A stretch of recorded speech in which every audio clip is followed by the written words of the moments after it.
13,326 పంచాయతీల్లో ఒకేసారి గ్రామ సభలు నిర్వహించడంతో డిప్యూటీ సీఎం పవన్ కళ్యాణ్కి జాతీయ స్థాయిలో ప్రశంసలు దక్కాయని జనసేన పార్టీ రాష్ట్ర ప్రధాన కార్యదర్శి చిలక మధుసూదన్ రెడ్డి అన్నారు. దీంతో ప్రజలందరూ డిప్యూటీ సీఎంని ఎంతగానో అభినందిస్తున్నారని, గ్రామాలను పంచాయతీరాజ్ వ్యవస్థను ప్రక్షాళన చేసి గ్రామ అభివృద్ధి చేయడమే పవన్ కళ్యాణ్ లక్ష్యమని అన్నారు.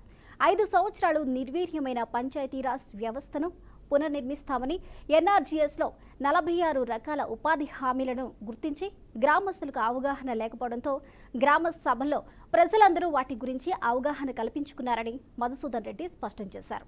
భవిష్యత్తులో పంచాయతీరాజ్ వ్యవస్థను పటిష్టంగా ప్రజలకు మౌలిక సదుపాయాలు కల్పిస్తాము అన్నారు.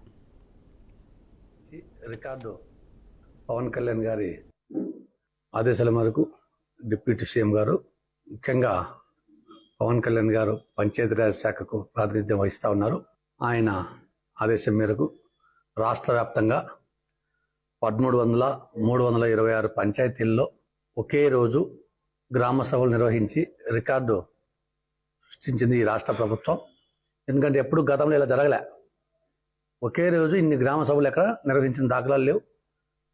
పవన్ కళ్యాణ్ గారు ప్రతిష్టాత్మకంగా తీసుకున్నారు.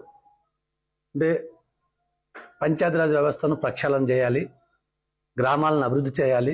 వైసీపీ ప్రభుత్వం గ్రామాలను ఏ విధంగా నిర్వీర్యం చేసిందో, గ్రామ అభివృద్ధిని ఏ విధంగా నిర్వీర్యం చేసిందో, పంచాయతీ వ్యవస్థను ఏ విధంగా నిర్వీర్యం చేసిందో అవన్నీ కూడా కూలంకషంగా అవగాహన చేసుకుని వారు 5 సంవత్సరాలు ఏ విధమైనటువంటి విధ్వంసం చేశారో పంచాయతీరాజ్ వ్యవస్థను, వాటినన్నిటినీ పునరుద్ధరించి పంచాయతీలను అభివృద్ధి బాట పట్టించాలి అనే ఏకైక లక్ష్యంతో ఆయన